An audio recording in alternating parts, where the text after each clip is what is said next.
Дорогие друзья, эту девушку очаровательную зовут Анжелика. Она мне очень нравится. Мы познакомились с ней на съемках фильма, потом встречались несколько раз в Хургаде, и постоянно она ест. Она ест постоянно, мне так это нравится, она засмущалась, а я говорю, ты знаешь, так нет, это означает, что ты здоровая, сексуальная и привлекательная, классная, активная женщина, девушка, которая, когда есть аппетит, это просто великолепно на самом деле.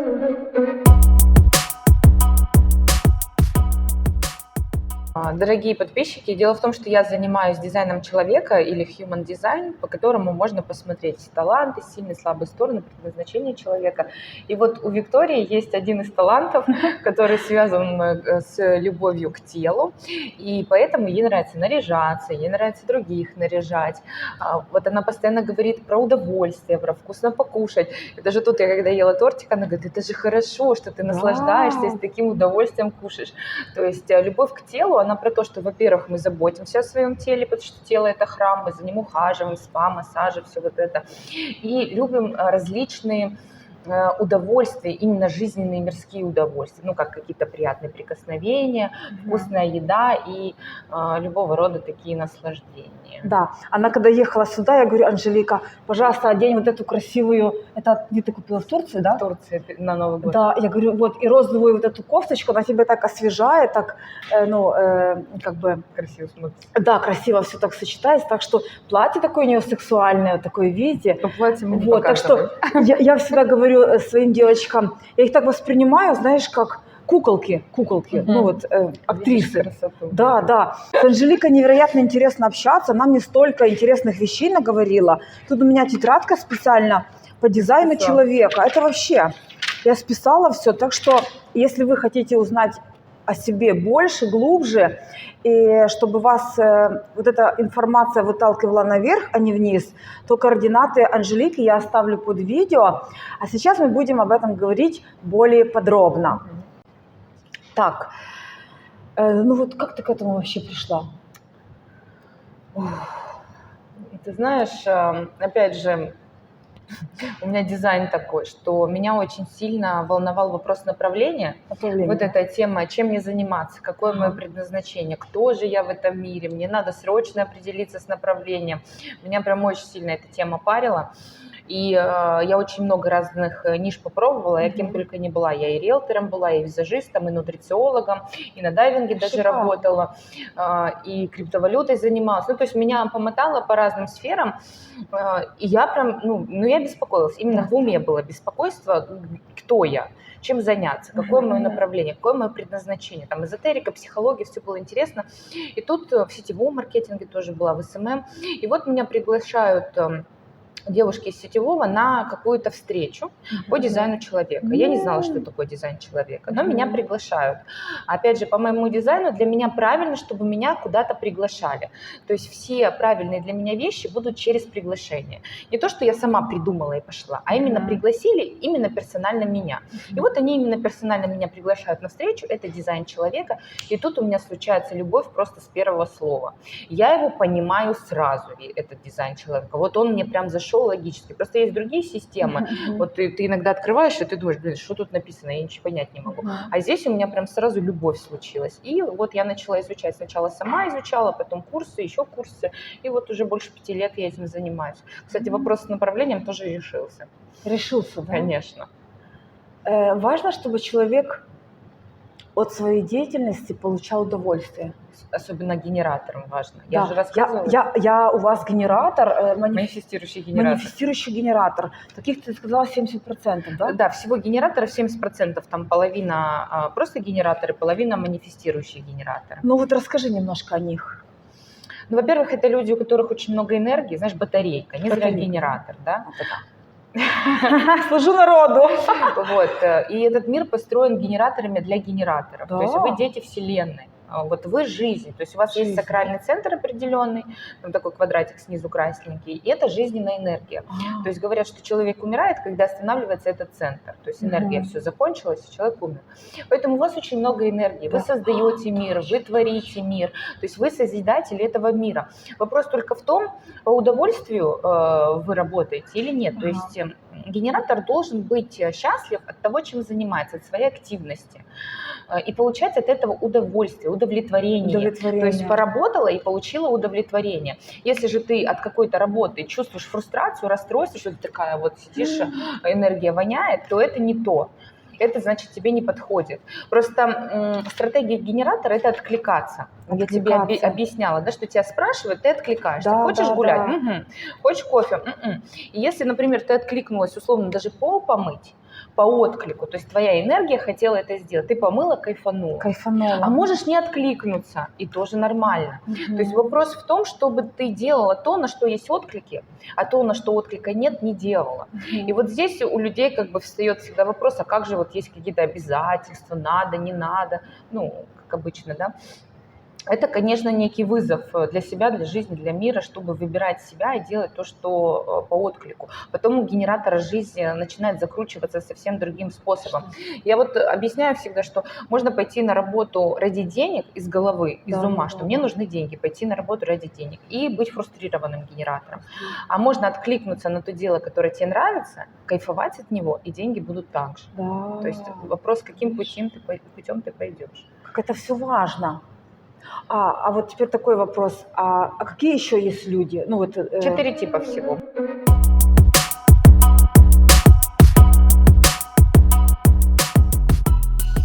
Всего 4 типа по дизайну человека. Это манифесторы, генераторы, проекторы и рефлекторы. Вот. Они очень сильно отличаются друг от друга. Мне давно запомнилась фраза одного аналитика. Типы отличаются настолько кардинально друг от друга, как мужчина отличается от женщины. Ну, то есть мы же, мужчина и женщина, как разные планеты. Вот также и 4 типа, мы кардинально разные. И то есть мы можем друг друга, ну, на словах условно понять, но мы никогда не поймем вот это реально через какое-то проживание, потому что у каждого своя аура, у каждого своя условно миссия, у каждого своя энергетика, задачи и так далее. Анжелика, ты мне в прошлый раз сказала, что для меня противопоказано торопиться. И я всегда это ощущала, что я когда начинаю торопиться, что-то я как-то злюсь, какие-то негативные эмоции испытываю. Это потому что это все против моей природы? Да. У тебя, ну, дизайн, опять же, такой. Во-первых, ты эмоциональный человек, и тебе для того, чтобы принять верное решение, нужно долго подождать во времени, выждать ясность эмоциональную и понять все-таки, что для тебя правильно, что нет.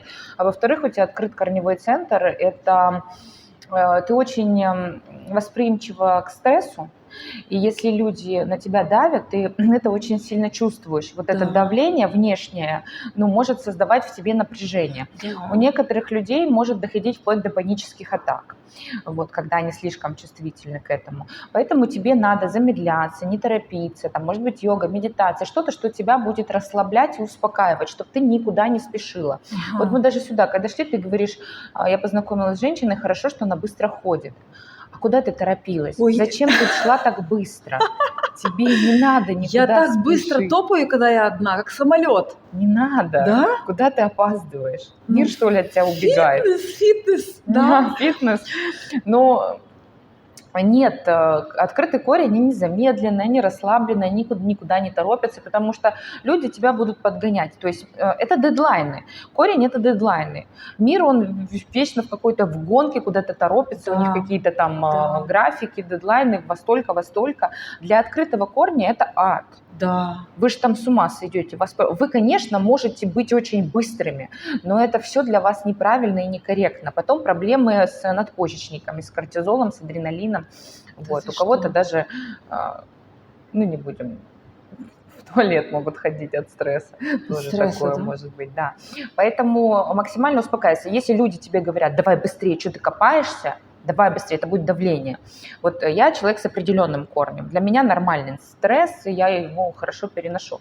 И я, когда смотрю на открытых корневых, я думаю, чего вы такие, медленные? Ну, и было бы некорректно, если бы я давила и говорила, давай быстрее, что ты такая медленная, Это всегда происходит так, шантаж между центрами. Вот тот, у кого определен, шантажирует того, кто открыт. Вот. Во-первых, я благодаря дизайну понимаю, что нельзя так делать, нельзя давить на человека, у него своя скорость. Во-вторых, ты теперь, зная это, не должна сама торопиться. То есть даже если на тебя давят, ты должна сказать: слушай, я со своей скоростью двигаюсь, не надо меня Шикарно. торопить. Вот ты знаешь, действительно, вот я порой просто, знаешь, не успеваю, и я понимаю, что у меня какая-то паника начинается, потому что Паника, я да. ничего не успеваю, и люди скажут, что я вот, обещалкина, а я просто, не успеваю все сделать качественно, хорошо, знаешь. Так позволь себе не успевать. Не успевать. Я люблю поэтому дома быть. Я вот токсичных людей вынуждена обходить, потому что я их очень чувствую, и я после них испытываю 25 непонятных чувств. То, что ты озвучила мне. Мгм. Ну, ты теперь знаешь об этом и позволь себе не торопиться. И даже если кто-то будет тебя торопить или что-то говорить, как ты сказала, обещалкина, просто не надо на это вести. Скажи: ну, мне нормально. Да, да, Ты теперь знаешь свою правду и можешь позволить себе это проживать. да. А ты вот как? Ты рекомендуешь вот людям заниматься фитнесом, йогой? Вот Ну, есть рекомендуешь? люди, кому больше подходит, кому меньше подходит. Но опять же, все по отклику. Есть просто каналы, условно, здесь такие, как спортивные. Этим людям больше подходит какой-то фитнес и что-то. Ага. Есть люди, вот как ты, там, лучше что-то такое релакс. Но опять же, вопрос отклика. Если у тебя будет отклик на фитнес, как у генератора, иди на фитнес. Тут я как бы не ставлю штампов, зачем Мгм, ограничивать. Мгм. Мы не знаем, куда тебя приведут твои отклики. Анжелика, а ты даешь консультации онлайн? Конечно, я только работаю онлайн. В основном, да? Да, у меня консультации и программа на 2 месяца индивидуальная, где мы разбираем человека просто как терапия, знаешь, вытаскиваем из всех этих стратегий ложного «я». И курсы обучения у меня есть, все есть. А вот такой вопрос. Насколько это важно делать детям, Ну, вообще очень важно. чтобы не поломать ребенка, правильно? Да. Вообще дизайн человека изначально пришел в большей степени для детей. Потому что ребенок, он рождается чистый, необусловленный. Обусловленность, может быть, не все термины просто знают. Обусловленность – это когда всех пытаются под одну гребенку подвести, ну, то есть усредняют. Мгм. Мир нас усредняет там, какими-то нормами, какими-то правилами, какими-то традициями, религией и так далее. Анжелика, нужно ли делать дизайн человека детям?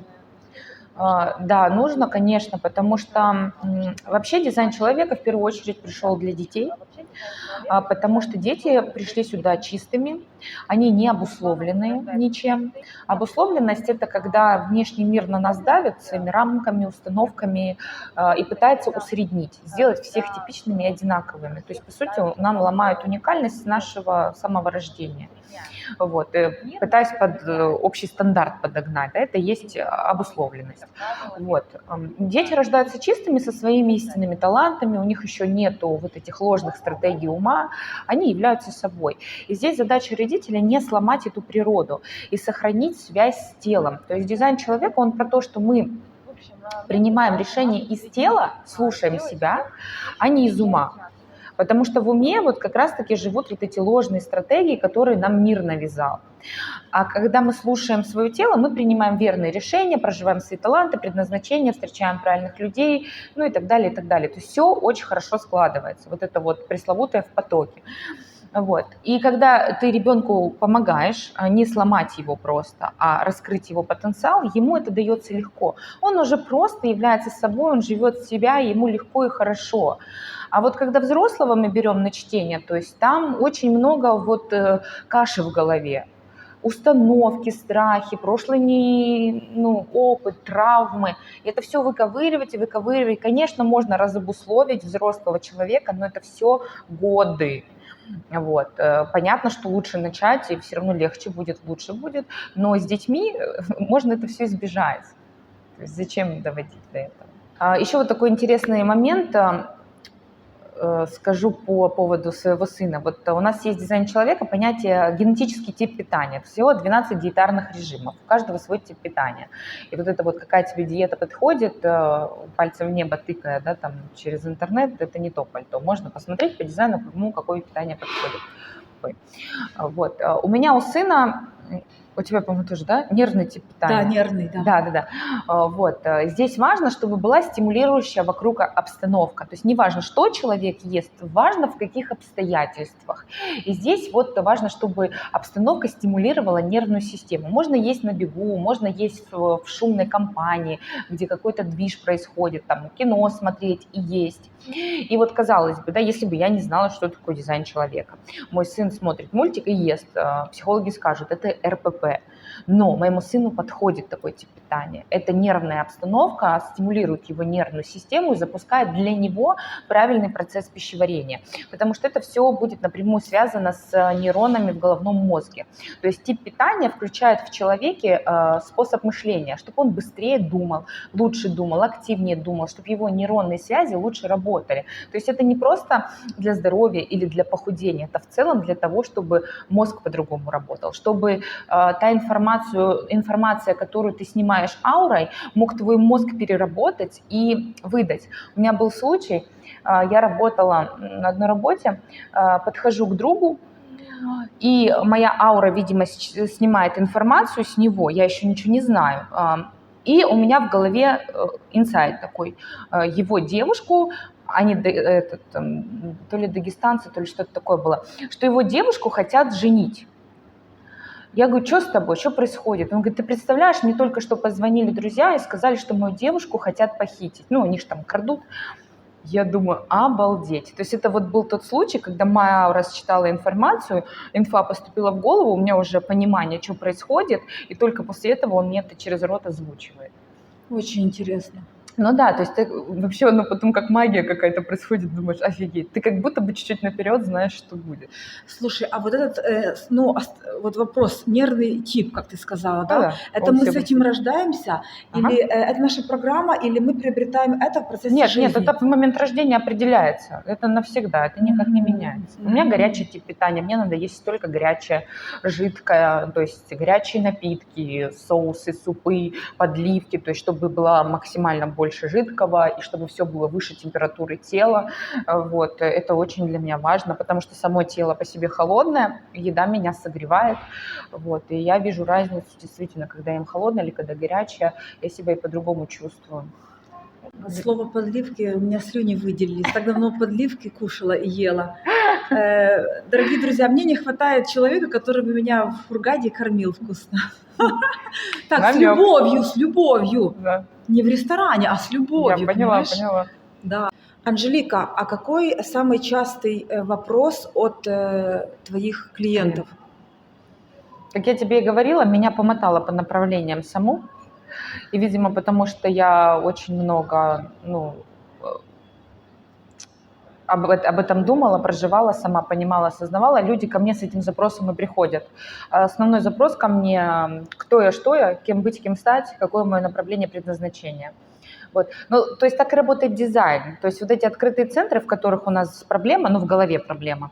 То есть раньше я думала, кем стать. Проблема была. Сейчас я это прожила, разобралась с этим, теперь это стало моей мудростью и экспертностью.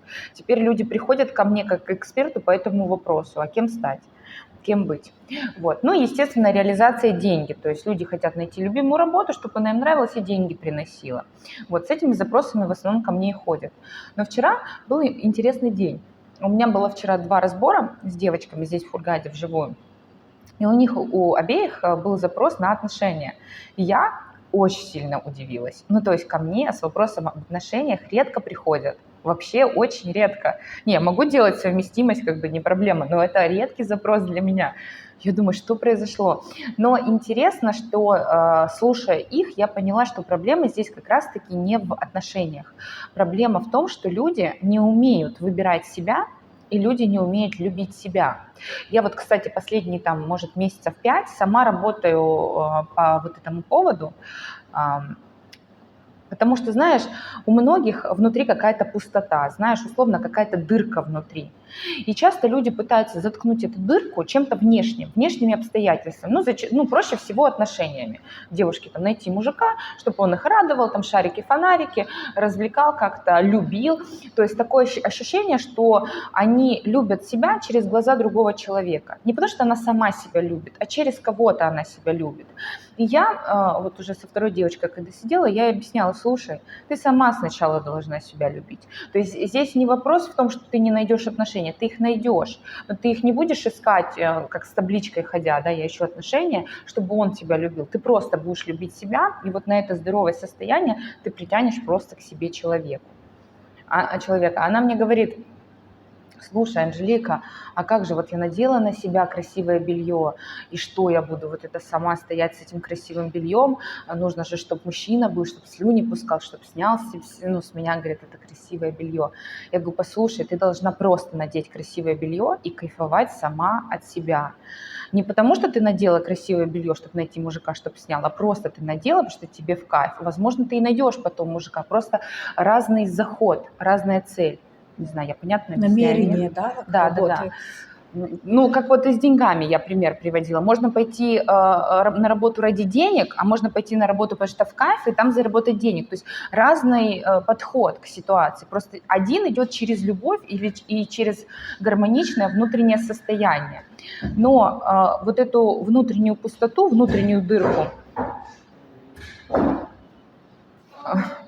нельзя заполнить чем-то внешним, и над этим надо работать. Если вы собираетесь в Египет на отдых или же планируете пожить здесь длительное время, то напомню вам, что вы можете у меня заказать консультацию на любую тему касаемо Египта. Я вам помогу сэкономить деньги, энергию и время. Звоните, и да будет вам счастье. На самом деле у меня есть вот некая проблема с тем, чтобы доносить вот информацию по дизайну простым языком, чтобы каждый пользователь понял. Вот вчера я рассказывала подруге историю, как важно проживать некоторые детали своего дизайна. И говорю ей: слушай, вот как мне это простым языком людям доносить? Она говорит: слушай, я не знаю. Вот я вам сейчас расскажу, может, кто что скажет.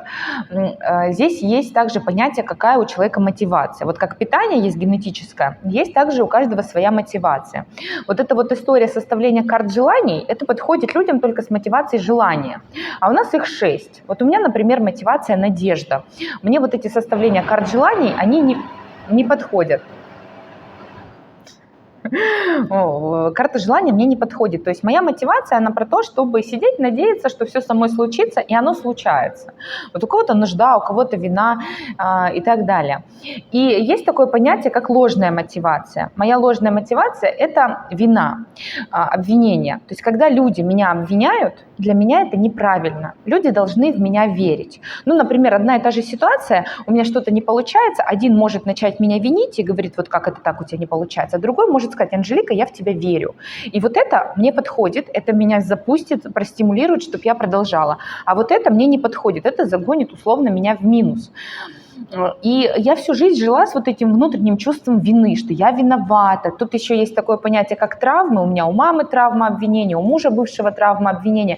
Они постоянно меня винили. И оно, знаешь, вот когда вот нагибало меня, как будто сильнее, нагибало, вот эта вина. Я вот благодаря дизайну начала из этого выбираться, и последним, финалом стало вот здесь уже, когда я в Хургаде оказалась, больше изучила информации, поняла, что любая, даже мелкая вина мне во вред. И теперь, знаешь что, случается мистика. Люди, которые меня теперь обвиняют, им прилетает. То есть была ситуация, у меня была проблема рубли на фунты поменять, я же далеко живу, 20 минут от Хургады, и там офис был закрыт. У меня не было вообще 0 фунтов. Вот. И я сказала человеку об этом, что вот мне нужно поменять фунты, мне нужно купить еды, потому что у меня ребенок сейчас сидит без еды дома голодный.